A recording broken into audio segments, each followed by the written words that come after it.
In honor of Lord Ramachandra's appearance day, we started and will continue reading from Krishna Dharma's version of Ramayana. We read the prologue, which was Ravana's exploits, the 4 curses that he received. There are more than 4, but he received 4 curses, how he would die. And then he returned back to Lanka. That whole description that we read yesterday evening, it's written in the prologue, but it's from the Uttara Kanda section. It's explained by different persons, primarily Valmiki or Agastya to Ram. Now we're going to be reading in his book, Chapter 1, Chapter 2. It's Balakanda. The first chapter is Dasaratha's longing. We're in Ayodhya. He is the king in the Ikshvaku dynasty. And he's lived a long time, but without sons.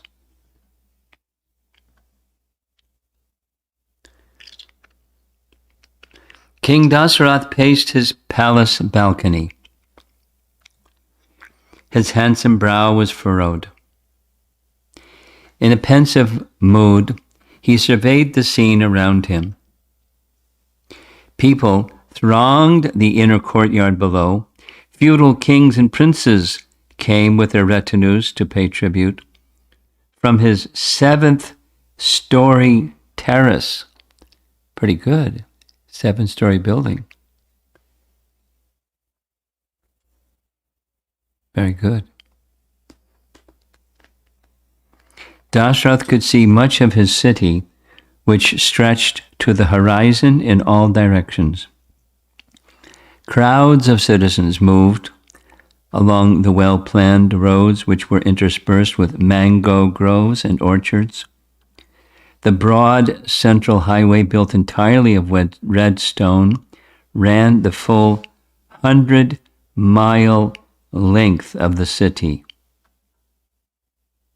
Large white mansions lined that road, with many colored pennants waving in the breeze on their roofs. The road was sprinkled with perfumed water and strewn with flowers. Above the city, the king could see the golden airplanes of Apsaras, the consorts of the gods. Paragraph. Looking out over his capital, Ayodhya, Dasaratha was plunged in an ocean of anguish. He entered the palace and walked slowly towards his inner chambers. As he descended the wide marble stairways, he heard his priests chanting sacred Sanskrit texts. The sound of mantras mingled with that of drums and lutes being beautifully played by royal musicians. Even that sound, which normally gave him so much joy, could not placate him. The king entered his rooms, leaving his personal guards at the door. Declining the food and drinks offered to him by his maidservants, he went over to the large latticed window.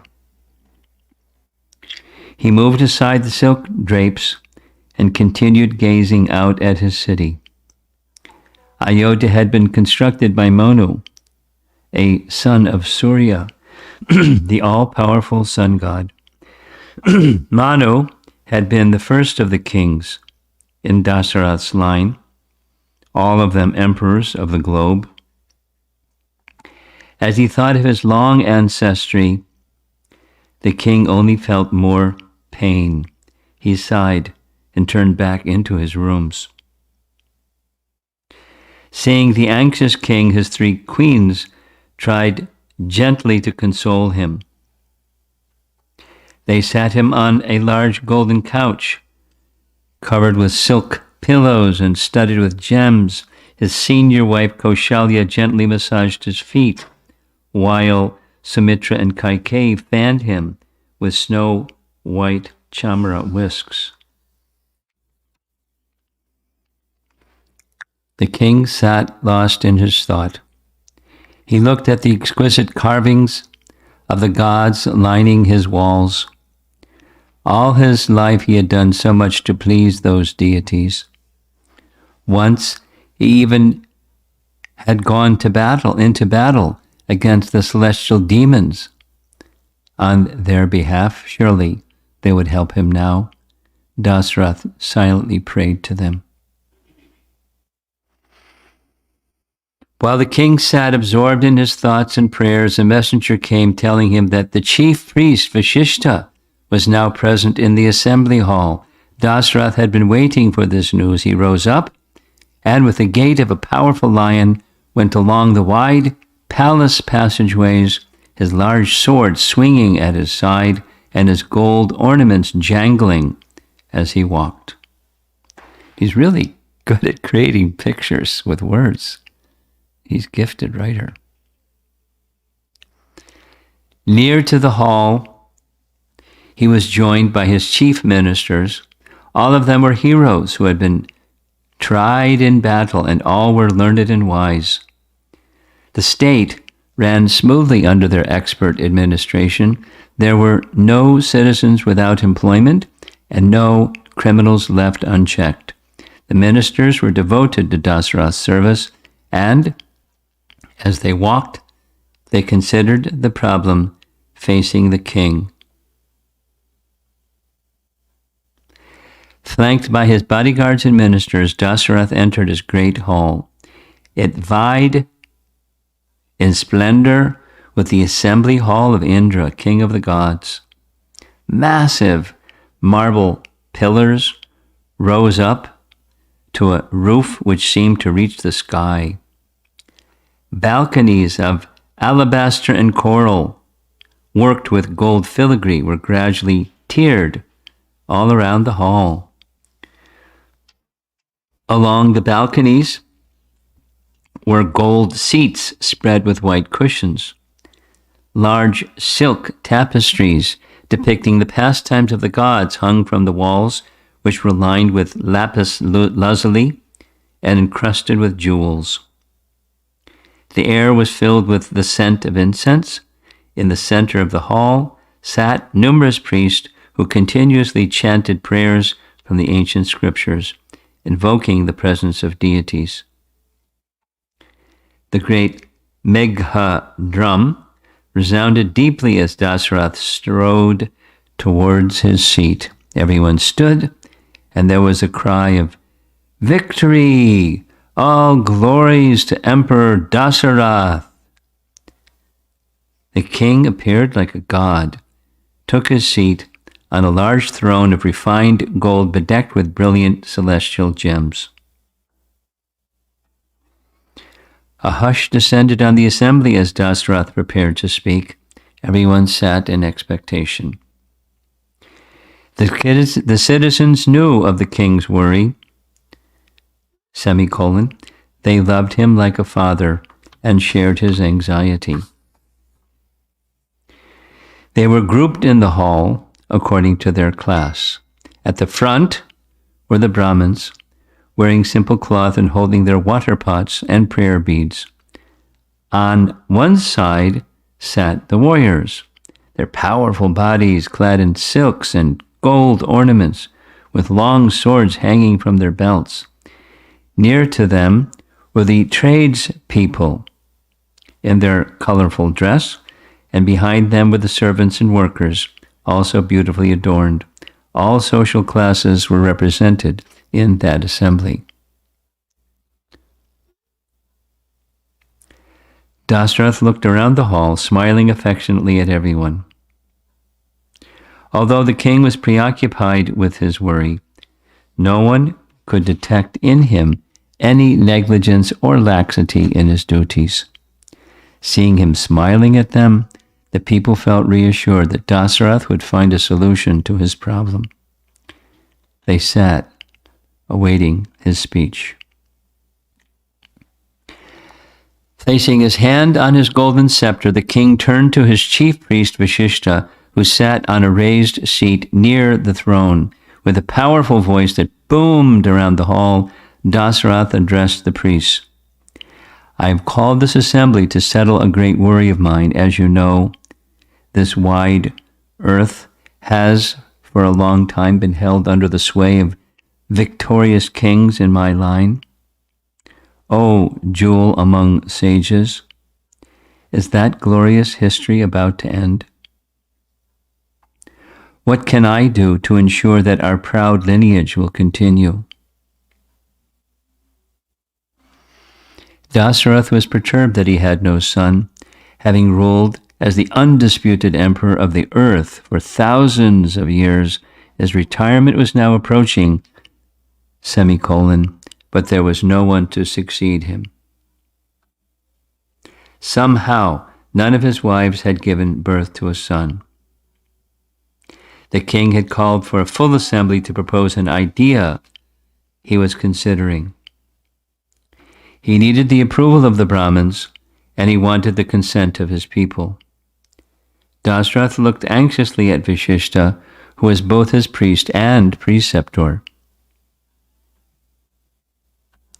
O learned one, you know well the perils that attend a kingdom bereft of a monarch. How can I retire to the forest, leaving this world without a protector? Vashishta sat, surrounded by many other Brahmin sages. His hand rested upon his staff as he listened to Dasaratha. The sun shone through the carved lattice windows of the hall, covering the king with golden light. Vashishta, shining with his own mystic power, appeared like a second sun as he replied to the king. O Emperor, I have no doubt that you will soon be blessed with a powerful son who can succeed you. Not long ago I heard this told by Sanat Kumar, the immortal sage who roams the universe. A divine arrangement is being worked by the gods for your everlasting benefit. Vashishta lived in a hermitage outside the city. He was frequently visited by wandering sages and mystics. Some days previously, the famous seer Sanat Kumar, who also appeared like a young boy, had spoken with Vashishta. He told him that soon 4 powerful sons would be born to the emperor. These sons would be divine incarnations, appearing to fulfill the purpose of the gods. Vashishta continued, the Brahmanas have all been praying to the Lord for your sake, O monarch. We have seen auspicious signs in the heavens. It is clear that some great plan of the Supreme will be achieved through you. Now, I'm familiar with a different narration at this juncture. The different narration is he was concerned, and Sumitra, his chief minister, called him to the side and told him the whole story. The whole story being, in a previous yuga, the Sanat Kumar made this prophecy. And there was more further details, but here it's Vashishta said it in the public assembly. The king felt joy to hear his priest's words. Like his forebears, I think it should be forebearers, before him, Dasaratha had religiously pursued his duties as emperor. Under his benevolent rule, the world enjoyed prosperity and peace. The king desired not only the immediate material enjoyment of his people, but their spiritual well-being as well.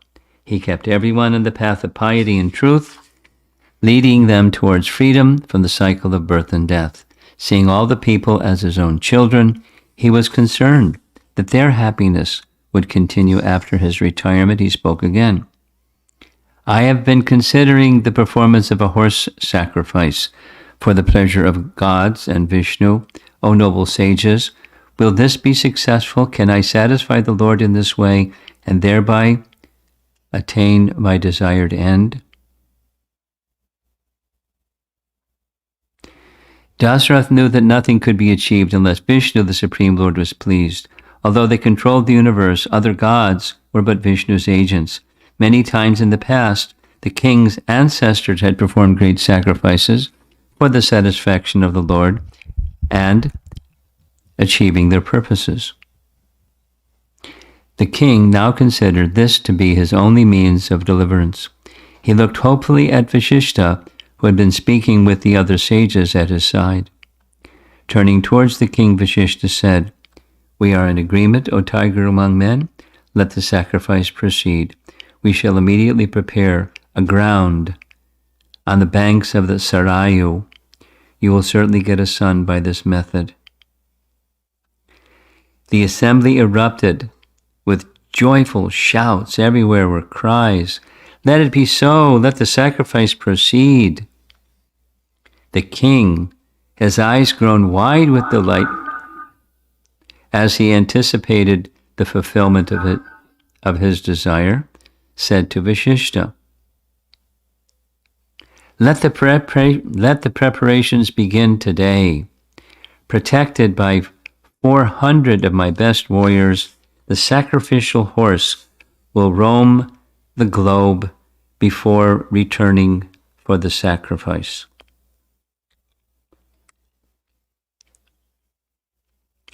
After Dasaratha had issued all necessary instructions, the assembly was dismissed and the king retired to his inner chambers. Together with his wives, he worshipped Vishnu and the gods, praying that his sacrifice would succeed.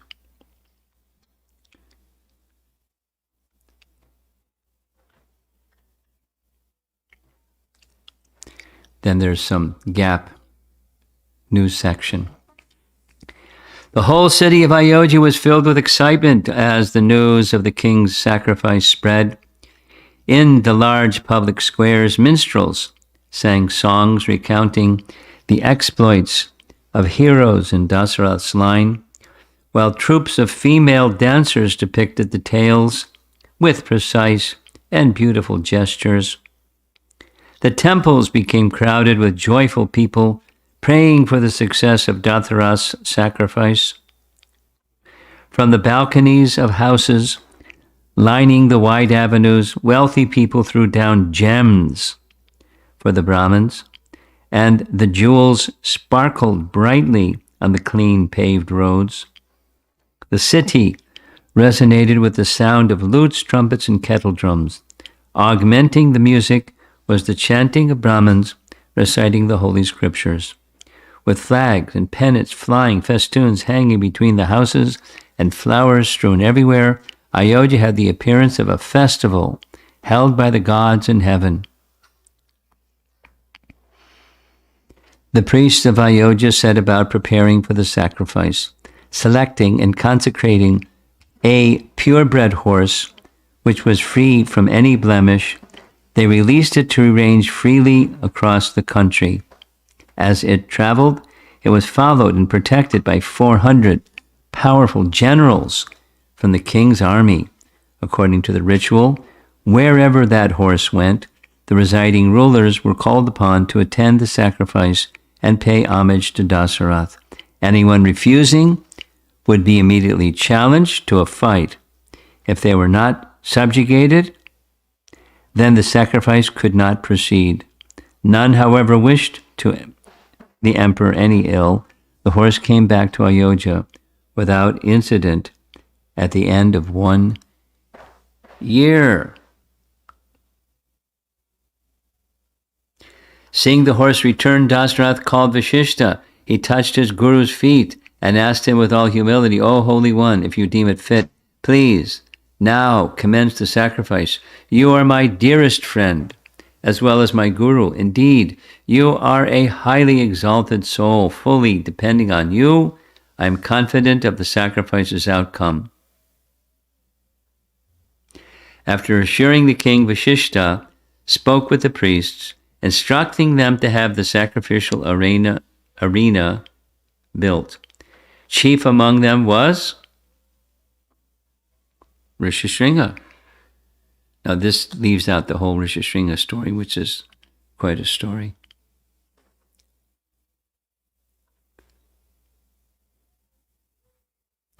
A powerful Brahmin who had come from the kingdom of Anga. It had long ago been prophesied that Rishishringa would help Dasaratha obtain progeny. And that's part of what Sanat Kumar told, or Sumantra overheard Sanat Kumar tell the story, Rishishringa story and the king of Anga and everything. It's a really nice detail.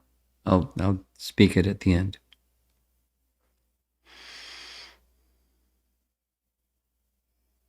Along with Vashishta, Rishishringa took charge of the arrangements for the sacrifice. Vashishta ordered that many white marble palaces be constructed for the monarchs who would attend. The very best food and drink was made available, and actors and dancers came to entertain the guests. Horse stables, elephant stalls, and vast dormitories to accommodate thousands of people were built. Vashishta instructed the king's ministers, everyone should have whatever they desire. Take care that no one is disrespected at any time, even under the impulse of passion or anger. Vashishta spoke to the king's charioteer and minister Sumantra, who was especially close to Dasaratha. We have invited kings from all over the globe. On behalf of the emperor, you should personally ensure that they are all properly received. Take particular care of the celebrated King Janaka, the heroic and truthful ruler of Mithila. With my inner vision, I can see that he will in the future become intimately related with our house. Soon, many kings came to Ayodhya bearing valuable gifts of jewels, pearls, clothing, and golden ornaments.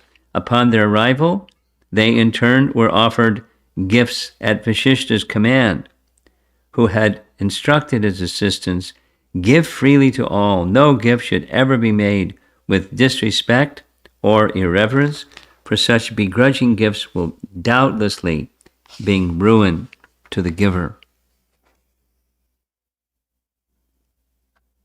The royal astrologers ascertained the most favorable day for the commencement of the sacrifice. Dasaratha, headed by Vashishta and Rishishringa, and accompanied by his 3 wives, then came to the sacrificial compound, which resembled an assembly of the gods. Many fires blazed, each dedicated to a different deity and attended by numerous Brahmins. The great compound was crowded with sages, absorbed in prayer and meditation. On all sides stood warriors equipped with every kind of weapon, fully alert to any danger. The king sat surrounded by Brahmins who consecrated him for the sacrifice. He and his wives made offerings into the fires and joined in the chanting of prayers. After some days, the horse was brought before the sacrificial fire, dedicated to Vishnu. Learned priest constantly poured into it oblations of clarified butter, along with handfuls of grains. Taking the horse by its reins, Vashishta uttered a powerful mantra, and the animal fell unconscious. It was immediately placed upon the fire. As the horse was consumed by the blazing fire, those with divine vision saw the soul of the creature rise from the fire, glowing brilliantly, and ascended towards heaven. There's different versions of that also, having to do with something that Kaushalya had to do and so on. As the sacrifice concluded, Dasaratha was delighted. He said to the priests, according to the ordinance, "It is fitting that I now bestow upon you proper charity. Therefore, O holy ones, take this entire earth as a gift. This is the only appropriate offering for great souls like yourselves." The priests replied, "You alone are able to protect the earth with its countless people. As ascetics, we have nothing to do with the world, nor are we able to maintain it. Therefore, we leave it with you, O monarch." The Brahmins had no interest in wealth, but wished only to live simply, unencumbered by material possessions. However, Dasaratha understood that unless charity was given to the priest, the sacrifice was not complete. Falling at the Brahmins' feet, he implored them, "If you refuse my gift, then the success of my endeavor is most uncertain." The priests quickly raised up the king. They understood the scriptural injunction to which the king alluded. "If it so pleases you, then you may give us a little wealth. We have no use for the earth." The king distributed to the Brahmins hundreds of millions of gold and silver coins, as well as millions of milk-bearing cows. He supplied tens of thousands of Brahmins present at that sacrifice with enough wealth to last their entire lives. Vashishta and Rishishringa then arranged for one final ritual to be performed. It's a doubleheader.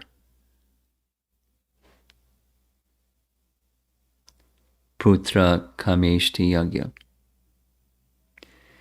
They called the gods by name to come and accept the sacrificial offerings made to them. The celestial smoke from the offerings, sanctified by Vedic mantras, rose upwards to the skies and was received by the gods. With the universal creator Brahma at their head, they personally assembled in the sky above Dasaratha's sacrificial compound. Unseen by everyone, the gods began to address Brahma. You know what their address was? "You gave this benediction to this bad guy, and you better fix that problem. Because of a boon granted by you, O Lord, the king of the Rakshasas, Ravana, is constantly harassing us and is extremely difficult to overpower. Having begged from you that he be made invincible to us, as well as to practically all other created beings, that evil-minded one now seeks to overcome us. He profanes even great saints and has no regard for anyone at all." Brahma was concerned that his boon to Ravana had created such problems. Listened as Indra, on behalf of the gods, continued. "Ravana sought invincibility, but did not ask for immunity against humans, whom he considered of no consequence.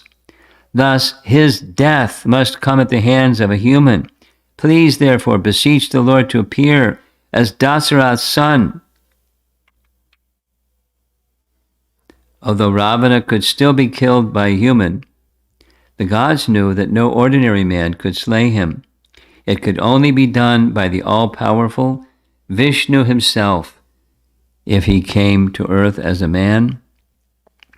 And here was the ideal opportunity. The emperor of the earth was praying to Vishnu for a powerful son. Surely the Lord would consent to appear in Dasaratha's family, especially if Brahma, Vishnu's devoted servant, also prayed to him to appear. Brahma assented to the god's request. He knew that the time for the Lord's appearance had come. Seated in meditation, Brahma thought of the Lord within his heart. At that moment, Vishnu appeared in the sky. Only the gods saw him as he descended upon the back of his eagle carrier Garuda. His beautiful body was blackish, and he shone with a brilliant luster. He was dressed in yellow silk with a garland of blue lotuses. A necklace of bright celestial gems hung around his neck. Adorned with numerous gold ornaments and jewels, he held in his 4 hands a conch shell, a mace, a discus weapon, and a lotus flower. Gracefully descending, he sat amidst the gods as they worshipped him with hymns and prayers. Brahma then addressed Vishnu in a reverential tone. "O Lord, here is the worthy Dasaratha praying for a son. All the worlds are sorely afflicted by the evil Rakshasa Ravana, who must be slain by a man. Be pleased, therefore, to take birth as Dasaratha's son. Appearing in a human form, please dispatch Ravana in an encounter and save the world from their suffering. Vishnu smiled at the gods. He spoke reassuringly in a deep voice, deep like the rumbling of thunderclouds. I can't make it sound like that. O gods, give up all fear. Along with my own expansions, I shall soon be born as the 4 sons of Dasaratha. I myself shall appear as his eldest son, and my personal weapons will incarnate as my brothers. Now, that's what Padma Purana says. In the Bhagavatam, Vasudeva, Sankarsha, and Pradyumna and Aniruddha are the 4, and Padma Purana says Vishnu and his weapons. So he's got a little combination of things going on here in his writing. After annihilating Ravana and his demon hordes, I will remain on the mortal plane, ruling the globe for 11,000 years. The inconceivable Vishnu then disappeared, even as he was being worshipped. The gods felt their purpose was accomplished, and after accepting Dasaratha's offerings, they returned to the heavens. In the sacrificial compound, the rituals were almost over. Dasaratha sat expectantly, hoping for some sign of success. He was apprehensive. If he could not obtain a son by this method, then he would surely be lost. He looked at the blazing fire as the last offerings were being made. Suddenly, there arose from the sacrificial fire a shining and beautiful personality form. Everyone watched in wonder as he descended near the king, remaining slightly above the ground. In his hands he held a golden bowl filled with celestial ambrosia. He spoke to Dasaratha in a voice resounding like a kettle drum. O king, know me to be a messenger of the Lord of all created beings, Vishnu. Please accept my heartfelt welcome, O divine one, replied the king with his palms joined. What shall I do for you? By worshipping the gods in sacrifice you have received this reward, said the messenger. Take now this ambrosia prepared by the gods, which will bestow upon you the offspring of your desire. Give it to your wives, and through them you will soon secure 4 celebrated sons. Accepting the ambrosia with his head bent low and saying, so be it, the king felt a surge of joy as he took the golden vessel, even as a pauper would feel happiness upon suddenly gaining great wealth. As a mark of respect, the king walked with folded hands around the messenger, who, having discharged his duty, immediately vanquished into the fire from which he had appeared. The king stood in amazement, holding the bowl. All around him the Brahmins cried, Victory! Victory! After offering his prostrate obeisances to Vashishta, Dasaratha left the sacrifice along with his wives and returned to his palace. So here's the division of the payasam. The king gave half of the ambrosia to Kaushalya. He gave the other half to Kaikeyi, his youngest wife, who was especially dear to him. Both of these wives gave part of their share to the king's third wife, Sumitra, which is also a different explanation. All those noble wives of the emperor felt honored and immediately ate the ambrosia in a short time. They felt within themselves the presence of powerful offspring. Their minds were enlivened by the divine energy of the children inside their wombs, and they felt elated. Dasaratha, who had at last attained his desired object, felt as delighted as Indra, the king of the gods in heaven.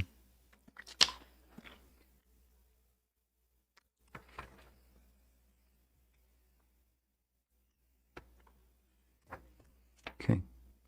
Then there's a break. Having decided to incarnate in Dasaratha's family, Vishnu summoned the gods and commanded them, "Soon my advent upon the earth will occur. Assisted by all of you, I will crush the despicable Ravana. Foolishly, that evil one did not ask immunity from humans or animals, considering both to be entirely powerless in the face of his strength. As I promised, I will descend as a human, O gods. Without leaving your posts as universal controllers, you are capable of expanding yourselves onto the earth. You should therefore appear in the world as powerful monkeys." There's some details he's leaving out, but that's okay. Vishnu's plan for the protection of the worlds was unfolding. The gods took birth as monkeys who had strength equal to their godly power. They could assume various forms at will. They were gallant, as swift as the wind, highly intelligent, and practically invulnerable in battle.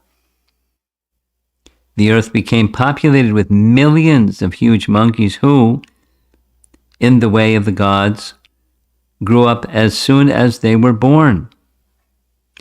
As haughty and strong as lions and tigers, they roared loudly and sprang about fearlessly. They were headed by Vali, the expansion of Indra, and by Sugriva, the expansion of Surya. Fearful in appearance, they thronged the peaks of mountains and resided in great forests.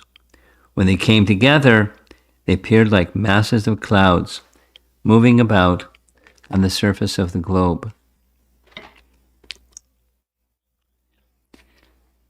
So according to the plan, that's chapter 1.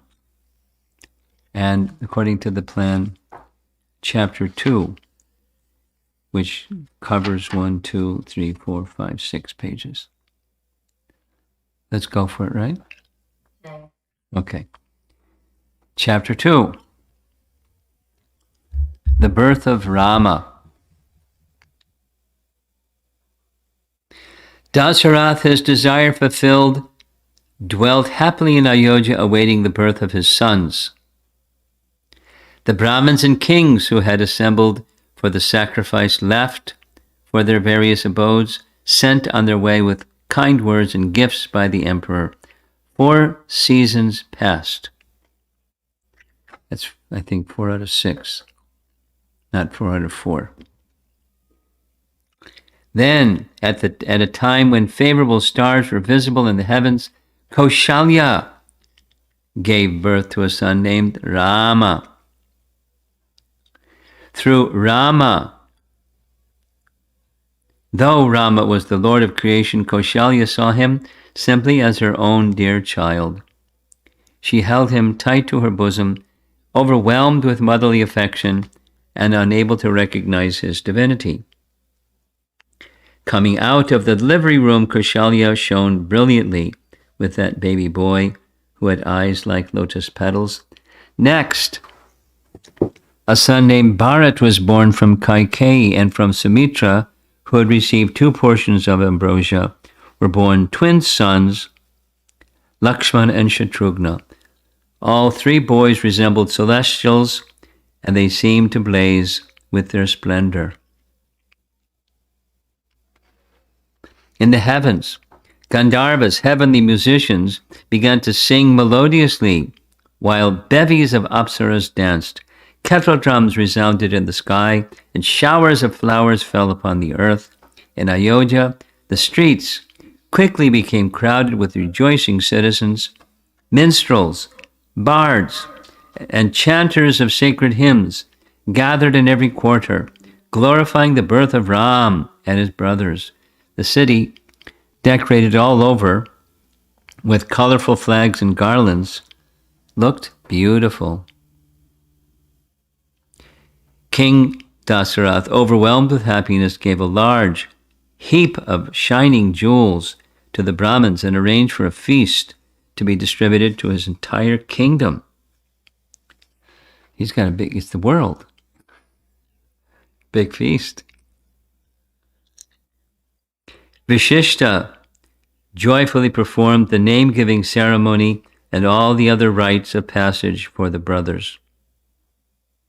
Of all the brothers, Ram was especially glorious. His attractive body had the hue of a celestial emerald. Dressed in the finest silk and adorned with golden ornaments, he captured the mind of all who saw him. Rama was devoted to his father's service. He took delight in the science of archery and quickly mastered the arts of horseback and elephant riding, as well as the various methods of driving a chariot. Lakshmana was deeply attached to his elder brother Ram from his infancy. Like a second half of Ram, he pleased him in every way. Unless Lakshmana was present, Ram would neither sleep nor eat. Whenever Ram went out for the forest to hunt, Lakshmana would follow at his heels, guarding him on all sides. Shatrughna was just as dear to Bharata, and these two brothers were also inseparable. Dasaratha felt pleased with his 4 sons, as Brahma feels with the 4 gods presiding over the 4 quarters of the universe.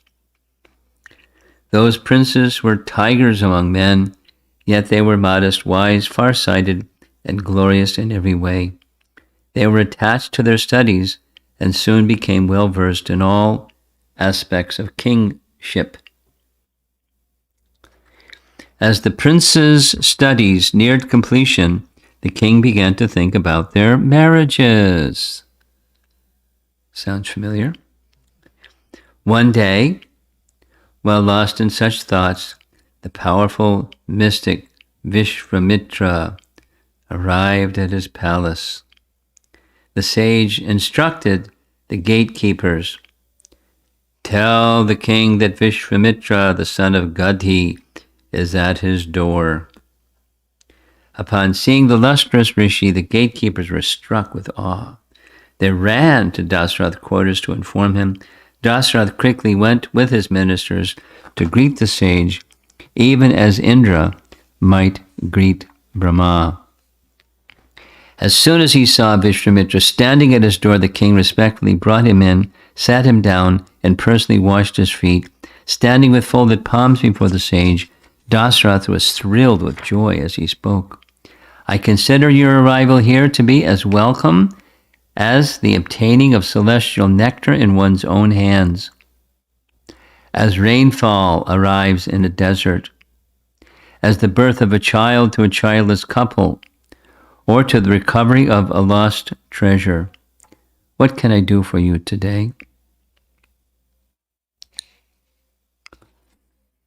Prabhupada's reference over and over, like at least 100 times. He would say, his words were, "How are you doing on your quest for immortality?" Of course, in Sanskrit. That's not here, because that's the mission of a sage like Vishvamitra. Dasaratha was aware of Vishvamitra's glory. The sage was famous all over the world for his performance of difficult austerities and his virtuous behavior. He was also well known for his almost limitless powers. Once, by his own ascetic power, he had created an entire constellation of planets which shone in the southern sky. The king felt honored to see him and wondered what had brought him to Ayodhya. Sitting at Vishvamitra's feet, Dasaratha continued to address him. "You are worthy of my service in every way, and it is by great good fortune that you have come at my door. My night has ended in a splendid sunrise, as I see here before me the best of the Brahmin sages. Simply by seeing you, I have received a blessing equal to the results of visiting every place of pilgrimage. I wish to now perform some pleasing work for you, O noble sage, and you may consider it already completed. As a guest, you are as good as God to me, and I shall not hesitate to do anything you desire. Whoops. Addressed in such a delightful way, Vishwamitra felt joy as he replied to Dasaratha, "Your speech has pleased me in every way, O tiger among kings. You are descended from a proud ancestry and have been instructed by the godlike sage Vishishta. Make a firm resolve to satisfy my desire and prove true to your promise, O virtuous one." Vishwamitra had walked for 3 days without eating or sleeping, his mind fixed on his purpose. His body was lean and powerful, golden colored and covered with a black deerskin. He held in his hands a staff and a water pot, his only possessions. He had come to ask something from Dasaratha, which he knew would be hard for the king to grant. The sage gazed steadfastly into Dasaratha's eyes as he spoke. "I stand here this very day consecrated for a sacrifice. However, 2 powerful Rakshasa demons named Maricha and Subahu constantly impede its performance. These demons are avowed enemies of both gods and humans. They are capable of ranging the skies and assuming any form they like. Every time my sacrifice is close to completion, these Rakshasas appear overhead and drop down volumes of flesh and blood, ruining it entirely. Thwarted in my attempts, I have left that sacrifice feeling dispirited, having accomplished nothing other than exertion." Dasaratha listened intently as the sage spoke. He knew that Vishwamitra would not have come to him, the emperor of the earth, unless there was some difficult task at hand. The Rakshasas were dangerous beings who hated sages. The king knew that they had been increasingly disruptive, and this was now confirmed by Vishwamitra. "Although capable of destroying those Rakshasas with a curse, O king, I will not do so, as a condition of my sacrifice is that I do not give way to anger. My mind must remain steady and controlled, nor is it the sacred duty of Brahmins to attack an enemy. This is always the duty of kings and warriors. Please, therefore, give to me your eldest and most heroic son, Rama. Although a youth, Rama is possessed of true prowess, and is more than a match for any Rakshasa." Uh-oh. The king's mouth fell open. He gazed in horror at Vishwamitra. Was he serious? Send Rama? The prince was just a boy. He had never seen action on the battlefield. Of course, there was no doubting his bravery and prowess, but how could he face the Rakshasas? Those vicious beings knew every kind of sorcery. They could contend even with the gods. What chance would a youth like Rama stand against them? Seeing the king's reaction, Vishwamitra tried to reassure him. You need entertain no fear on Rama's account. Accompanied by me, he will proceed safely to the sacrificial arena. Immediately upon encountering those Rakshasas who are overly proud of their strength, I am sure he will quickly dispatch them. Therefore, release Ram and let him remain with me for a period of but 10 days. Do not allow your parental affection to prevail. I shall confer upon Ram boons by which he will attain fame in all the worlds. I will then return him unharmed. O king, you should have no doubt. Vishwamitra remained silent. He was aware of Ram's true identity. By his meditations, the sage could see in his heart the Supreme Lord, and he knew Ram to be that same supreme person. Vishwamitra understood that the annihilation of the demons was a part of Ram's plan on earth. The sage was actually only an instrument of the Lord's desire. Dasaratha stood mortified, oblivious to the divinity of his young son, overpowered by grief at the prospect of losing his young son Ram, trembling all over. The king felt pained at heart and fell unconscious to the ground. Remaining senseless for some time, Dasaratha finally came round and said to the sage, "My lotus-eyed son is less than 16 years old." And later on there's some description when Sita tells to Ravan at Panchavati the history, it turns out that Ram was 12. 12. And that's when he got married, at 12. And she was 9 or something like that. Anyway.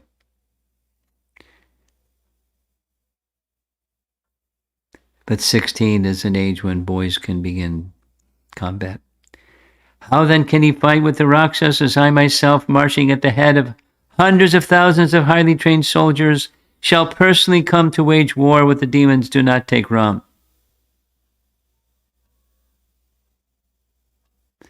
Dasaratha sought desperately to change Vishwamitra's mind.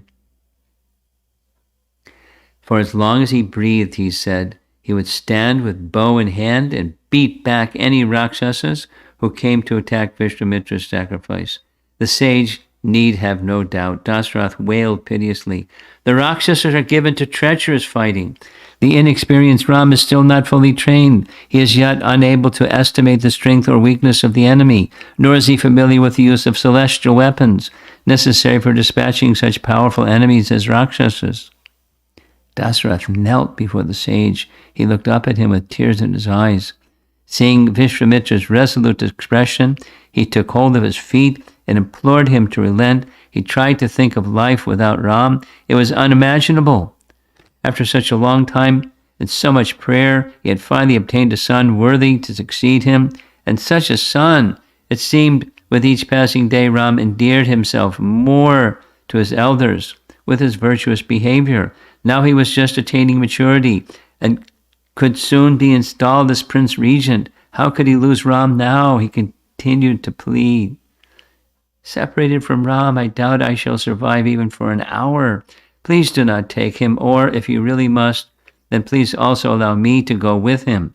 Taking my entire army, I shall station myself on the battlefield and ward off the demons. Tell me all that you know about those Rakshasas, O sage, and I shall make every preparation. 2 more pages. Vishwamitra replied, there is a Rakshasa named Ravana, to whom Brahma has granted a boon of invulnerability, possessed of extraordinary strength, and followed by numerous other Rakshasas. He has oppressed both heaven and earth to the utmost degree. When this mighty demon cannot himself be bothered to assail the sacrifices of sages, he sends out his 2 lieutenants, Mricha and Sabahu. Hearing Ravana's name, the king became alarmed. He stood up suddenly. Even the gods and Gandharvas, united with the entire heavenly host, cannot defeat that demon. How shall I, a mere mortal, stand before him? What then of Ram? Brahma has made Ravana unslayable. I, with all my troops, will prove incapable of overwhelming Ravana, who deprives even the most powerful fighters of their prowess on the battlefield. The king had heard numerous accounts of Ravana's exploits.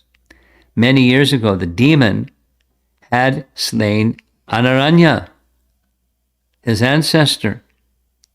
The demon had defeated the gods, and had even once fought and overwhelmed the mighty Yamaraj. To confront him in battle was more or less suicide. The king clasped his hands together. How can I permit my gentle son to go out? Under no circumstances can I allow Ram to risk his life against Ravana. Rather, I shall go out myself with my army to protect your sacrifice. Even if it means my death, Ram shall remain here. Hearing Dasaratha's faltering speech, Vishwamitra blazed up with anger. Did Dasaratha have no faith in him? How dare he refuse his request? Kings and warriors must always respect and obey Brahmins, for this was the sacred law. And Dasaratha had already promised to satisfy him. The sage's eyes opened wide with fury as he spoke. After giving your solemn pledge to fulfill my desire, you now decline? This refusal shames your royal lineage, and will bring ruin to your race. If you care not about this infamy, then I shall return the way I came. With your promise falsified, you may remain peacefully among your relatives. Seeing Vishwamitra seized with fury, the gods themselves became fearful, and the earth shook. The wise Vashishta, perceiving the imminent danger from Vishwamitra's curse, spoke to the king.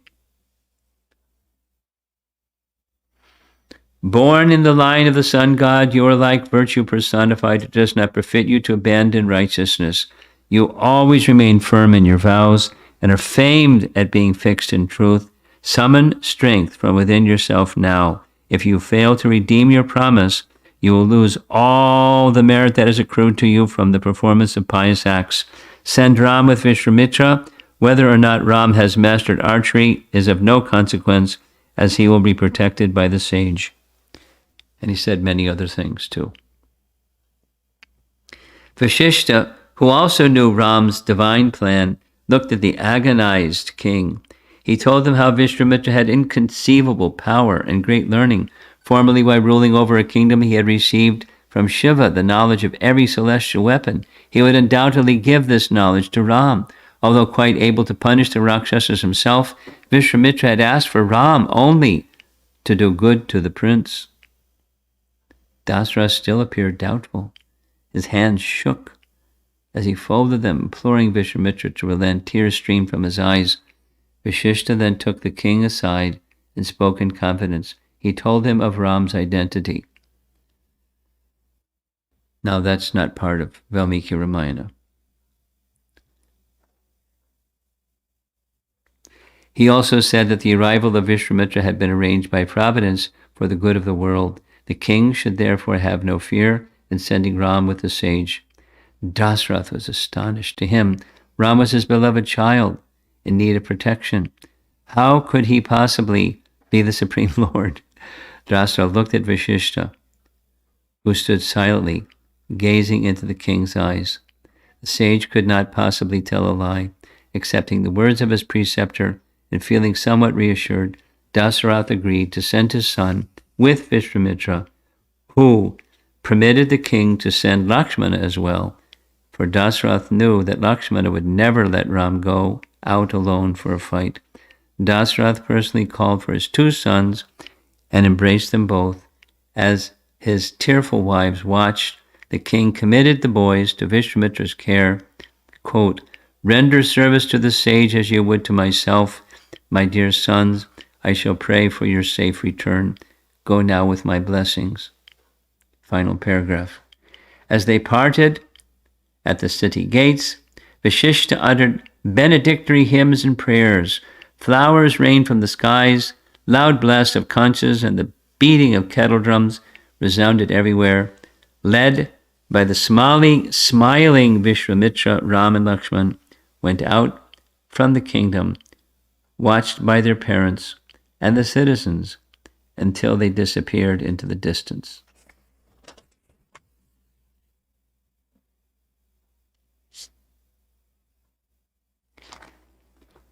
Now, to take Ramayana that's so massive and make it into a book that's that skinny, you got to leave some things out. And he writes in the prologue or the introduction, he did gather beside, it's primarily from Valmiki Ramayana, but some other Ramayana sources as well. And those of you that are familiar with Valmiki Ramayana know where those places are. He didn't say to Dasaratha, your son is the personality of Godhead. According to one of the celebrated commentators on Ramayana, there were two places where Ram's divinity was spoken, but Vishishta, but Dasaratha. In one case, Dasaratha didn't hear it because it was when Parshuram came after the marriage, and they're going back to Ayodhya. Parshuram came, everything became, dust storm everywhere, etc., etc., etc. So when the transference of the bow of Vishnu went to Ram's hand, some words were spoken that you're Vishnu, something to that effect. And at another time, Vishwamitra Muni, I forget exactly. Maybe it was after their marriage and before his departure back to the forest. Some comment was made. But anyway, this is a different version. And because of time, it's already 7:30. You probably already know the whole Rishishringa, how that thing happened. So here it just says there he was with Vashishta, but it's the whole intrigue. How Rishishringa made his way to the kingdom of Anga, and then from Anga to Ayodhya. Long narration. Fascinating. Okay, so because it's just reading, I don't know if there's going to be discussion, but we'll open up in the room so that the persons that are online can send in something to the chat box, and otherwise you can speak something. Thank you, Manoj, for reading chapters for us and sharing your thoughts on that. My question is, King Dashrath was so spiritually advanced, but even then, when it was time to let Lord Ramachandra go, he said that even if I have to live without Ram for an hour, I will die. How do you, for somebody like us, how do we reconcile in our minds that, he was so spiritually advanced, but still he was attached? Oh, that's easy. There's material and there's spiritual attachment. I mean, let's go to Vrindavan. And Jasoda and Nanda and the cowherd boys and the gopis. One moment seemed like 10 years or more. So that's a spiritual attachment. That's a spiritual attachment. So they didn't know that Krishna was God. Wasn't that kind of a spiritual attachment? It was a spiritual attachment. So there's a difference. And this attachment looks like that one, but it's not. So maybe I'm still confused, because if you don't know this is God, because the object is transcendental. Okay. I mean, let's take the Mahamantra or deities. And, to a materialist, if you're attached to your deities or you're attached to a song, you're no different than them. It's just, you're just a materialist. So what's spiritual about? When the object is transcendence, then the emotions connected become spiritualized. They're not like instantly. But, it's spiritual. The object, when the object is spiritual. There was a question that came the other day, trying to remember. It was one of Snehavali's questions about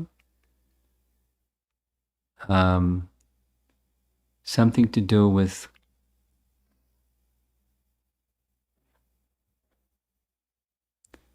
anyway, it was with the Uddhava Gita. Yeah. Pingala, who had a very unpleasant profession, the profession of a prostitute, left it and became fully attached to the Supreme Lord in pure devotion. Then there was this saying that she wanted to enjoy the company of the Lord. So there's spiritual enjoyment. It's not that enjoyment means selfish. So it's not that attachment means material. Not knowing,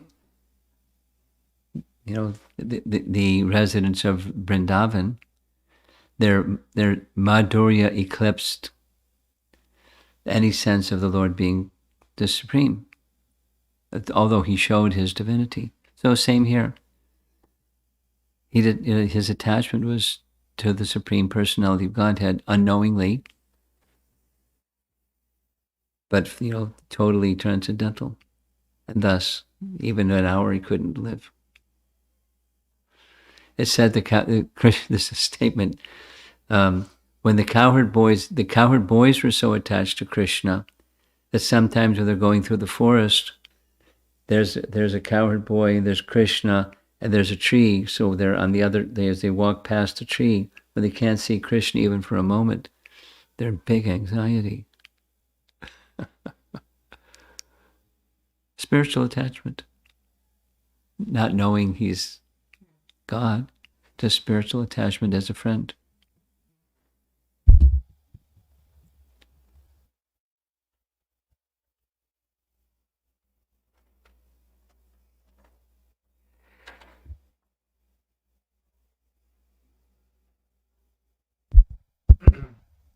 This is from Zoom. The question is, when all the devas have the same goal of killing Ravana and taken birth as monkeys, why did Vali get deviated from the goal and killed by Rama prayerly?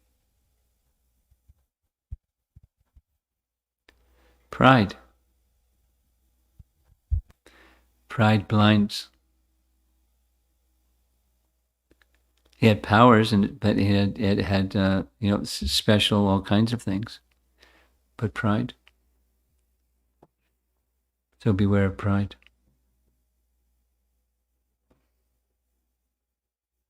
And lust.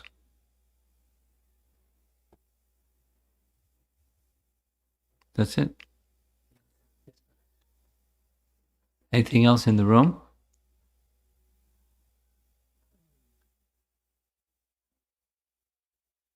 No, thank you so much. Amazing narration. You're quite familiar with Ramayana anyways, so it's not new, but he's a good writer. Yes, like you mentioned, just almost painted a picture, like you were transported, you were there. Yeah. You could actually see it. Yeah. Skilled person. I think we know all the answers. It's implementing them we get carried away by Maya on an every second basis. So if you look inside, we get the answers. Well, we should hear regularly in addition to looking inside, because the hearing puts everything back in focus again, or chases Maya away, I guess you could say. It's always like when you're listening, it's like you're cured. Yeah. But as soon as that stops, it's like the pain returns. Well, keep listening. So you're transported back, and it's almost as if everything is cured for that time that the listening is happening. But as soon as it stops, you're repeating yourself, and I'll repeat myself. The material tendencies are conditioning. It's a Maya. tendency, vasana. There's impressions, and we have a tendency to act according to our accumulated impressions or vasanas. We just, in the modes of nature, and other ways of describing it. So you might say, in conclusion, it's hopeless. But it's not hopeless. Those tendencies can become cleared. Really? Tell me how. By devotional service, starting with hearing and chanting. And then the other forms of devotional service. Doesn't mean that, okay, now the tendencies, like snap of the fingers, they're gone. But it's gradual, like the rising of the sun is gradual. And the darkness of night is dissipated by the light of the sun. It's in similar fashion, bhakti, as it awakens, it's already there. As you said, the answer is already there.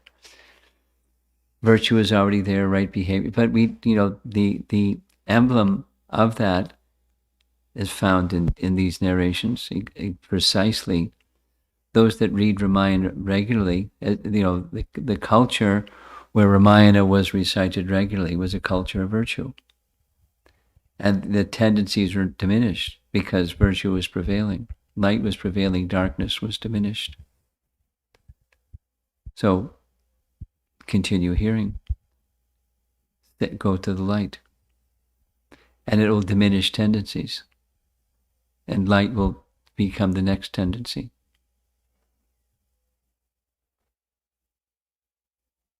No denying tendency is there, but it can be slackened and by the power of bhakti, completely removed. How does it get removed? The subtle body becomes dissolved. Wouldn't that be nice? Our material mind is dissolved. There's still thinking, feeling, willing, but it's all spiritual. The false ego is dissolved. There's still ego, sense of self, but the false ego is gone. And then we operate with a physical body, with a spiritual consciousness. And then when the physical body drops, no more physical bodies. So that's the path, the bhakti path. So go on hearing, chanting, and worshiping, and remembering and praying, following the bhakti activities.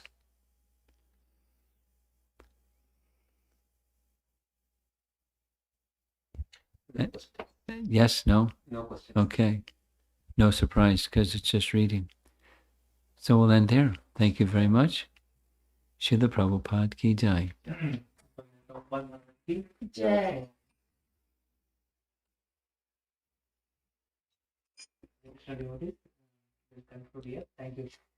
Did you put a note saying that we're not having...